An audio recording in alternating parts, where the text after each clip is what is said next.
Hey guys, it's Mrs. Fairy. I am back to share some more of the Watsons Go to Birmingham 1963. We are on chapter 10. This one is called Tangled Up in God's Beard. Ohio, about 1 minute away. This was the first interesting thing that Mama had come up with since we'd been through Detroit. Just outside of Toledo, we pulled over at a rest stop. Mama said, "Okay, who's got to go to the bathroom? Who's hungry?" We got out of the car and started scratching and stretching. The Ohio rest stop was really cool. It was chopped right out of the forest and had picnic tables made out of giant logs. The bathrooms were made out of the same kind of log cabin wood. The only thing about them is that they look kind of small from the outside. Mama looked in her book, Watson's Go to Birmingham 1963, and told us, "Okay, just a sandwich, some fruit, and some Kool-Aid here. Daniel, could you open the trunk so I could get the things out of the cooler?"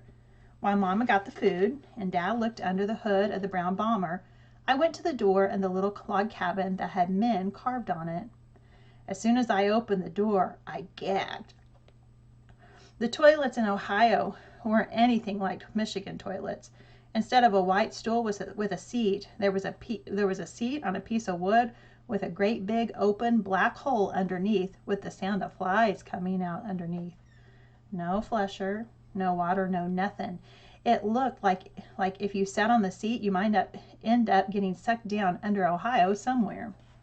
I breathed through my mouth and spent only enough time in that log cabin bathroom to unroll a bunch of toilet paper. The woods outside looked a whole lot better than the bathroom. When I was done in the woods, I passed Byron, who forgot again about his promise not to talk. He told me, "Man, they must be crazy if they think I'm a set my behind on that hole." By's hands were full of toilet paper too. We ate our lunch on one of the picnic tables, and Mama made a jug of Kool-Aid with water that Joey and me pumped. Only Mama liked it though. The water seemed like it had a metal taste in it, and it made the Kool-Aid taste like great medicine. Me, Dad, Bi, and Joey dumped our Kool-Aid when Mama wasn't looking, but I had to ask for seconds and plug my nose and drink it because day one was my day to have peanut butter and jelly, and Mama always put too much peanut butter on the sandwich, and you've got to have something to wash it down in case you start choking. When we finished eating, Byron asked, "What's the word on them toilets?"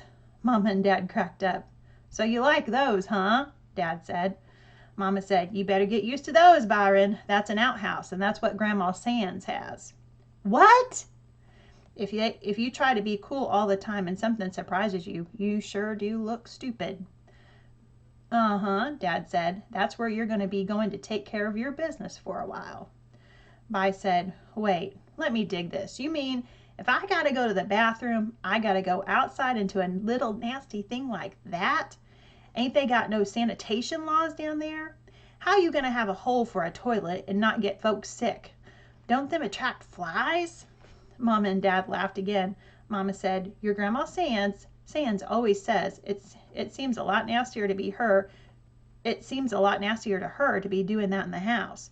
The way she looks at it, a house is a whole lot nicer place if the facilities are outside." "Ooh, I remember those outhouses," Dad said. "I remember when we used to go visit my grandmother in the country, and there would be a Sears catalog in the outhouse, and when you were done, you just tore a page out of the catalog and—" "We get the point, Daniel," Mama stopped Dad. After lunch, Byron went back into the log cabin outhouse and came back with his pockets bulging with toilet paper. He told me, "Man, they must be on dope if they think I'm going to wipe my butt on some rough old catalog paper." We loaded the cooler back in the car and got back on I-75. When you're 10 years old like me, some of the time, no matter how excited you are or no matter how hard you try, you just can't help falling asleep in the car. I did a lot better than Joey though. She was out before I even sucked all the leftover peanut butter out of my teeth. She stretched out across the back seat, and me and Bi argued who would hold her head and who would hold her feet. Joey drooled a lot, and so it was a worse job to hold her head. We had teased Mama so many times about planning everything so much in her notebook that Vi decided to be cute and asked, could someone check that Watson's Go to Birmingham book and see who's supposed to be holding Joey's leaky head for the first 100 miles in Ohio? Mama and Dad looked at each other and laughed, and so did I. I really don't know why bullies have such a good sense of humor. It didn't matter who won the argument because the car started rocking me to sleep. Maybe someone could say the brown bomber was old and ugly, but you could never say anything bad about its seats, and they were the best things in the world. I leaned my head back and watched Ohio go zipping by. I couldn't keep my head from sinking deeper and deeper into the brown bomber seat. I woke up and I got real nervous real fast. I felt something wet in my pants starting to run down my leg. I opened my eyes and it was just Joey drooling all over me. I complained and Mama made Vi take Joey's head for a while. I took her shoes off, and inside one of her shoes was a kind of worn down picture of a little white boy with a girl's hairdo and a smiling dog. In a circle around both of them it said Buster Brown. As I drifted back to sleep, I wondered what a little white boy would think if he knew he was getting stepped on every day by my sister. Then my neck got rubberized again and my head nodded down. It nodded back up when I heard Mama say real soft to Daddy, "How are you doing? Cincinnati's just ahead." "Oh, I'm fine. I've still got a lot in me. I think I'll just stop in Cincy for a stretch and some gas." "Really?" Mama didn't sound too happy. "Sure, why not? The kids are all asleep and you look like you were about gone yourself." Mama didn't say anything, but I knew she'd have to change her plans if we didn't stop for the night in Cincinnati. Dad kept trying to make it seem okay. He smiled and said, "Don't worry, Willona. We might as well go just a little farther." I wanted to lean up and whisper to Mama that I knew what Daddy was planning, but the last time I was asleep, Byron had put Joey's head back in my lap, and I was just too lazy to move her. But I knew if I wasn't so sleepy, I could tell Mama what I'd heard Dad and Mr. Johnson say before we left. Mr. Johnson knew a lot about cars, so Dad asked him to take a good look at the bomber before we went to Alabama. I was sitting on the car pretending I was driving, and Dad and Mr. Johnson were under the hood. "Oh yeah, Daniel, this baby's sound as $1. Well, let me ask you something, Theo," Dad said. "Do you think she could run it to Alabama straight?" Mr. Johnson thought for a minute. "I don't see why not. As long as you keep an eye on the oil and water, it shouldn't give you a lick of trouble. The question isn't the car. The question is, could you go straight through?" "Well, the most I've done before is 8 hours, and Willona says this will take about 15. But I've talked to some people in the shop, and they say it shouldn't be too tough. A couple of them are from Texas, and they say they've driven it straight. Alabama's closer, so why not?" "This Plymouth can do it if you can, Daniel." "Good. Besides, think of the money we'll save. I'm going to give it a shot, but I'm not going to tell Willona. She'd die. She's got this whole trip planned down to the last minute." Dad made his laugh go kind of high and southern. "And Daniel, between Lexington and Chattanooga, you will inhale 105,564 times, and you'll blink 436,475 times. That is, of course, unless you see something exciting, in which case you'll inhale 123,876 times, and you'll blink 437 and 98 times. Dad and Mr. Johnson cracked up. As we were going into Cincinnati, I wanted to lean up and whisper to Mama, "Hang on, Mama. You're going to blink and inhale about 62 zillion more times before you get out of this car." But the warm air and the highway noise and the brown bomber seats and the way Joey was breathing all pushed me back to sleep. I was out through most of Kentucky, even though we stopped at some more Ohio-style rest stops. I was so tired that I even used a couple of outhouses, but I kept the door open and made Dad stand outside, so in case if I fell, he'd be able to pull me out. The next time I woke up, we were pulled over at a Tennessee rest stop. There were no bathrooms and no outhouses or anything, just a pump and a picnic table. When Dad turned the headlights off, everything disappeared into the blackest night anyone had ever seen. As we looked out of the windows, Mama checked her notebook, then announced, "This is the Appalachia Mountains. We're over 6,000 feet above sea level. This is higher than we've ever been before." And she didn't sound real happy about it either. All 4 doors of the brown bomber opened, and the weird Watsons got out. As soon as everyone was awake enough to look around, we all bunched up and hugged up around Mama and Dad, even Cole Byron. Dad laughed. What's wrong with you guys? Daddy, look how scary it is here, Joey said, pointing at the giant shapes in the darkness. Nonsense, Pumpkin. Those are just mountains. What Dad was calling just mountains were the scariest thing I'd ever seen.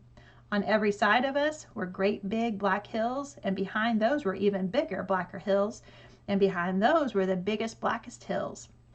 It looked like someone had crumpled up a pitch black blanket and dropped the weird Watsons down into the middle of it. The air up this high didn't seem right either. It made you feel like something bad was going to happen. It was a movie. If this was a movie, there would be loud, scary organ music playing right now. Mommy, Joey said, sounding real scared, where did all these stars come from?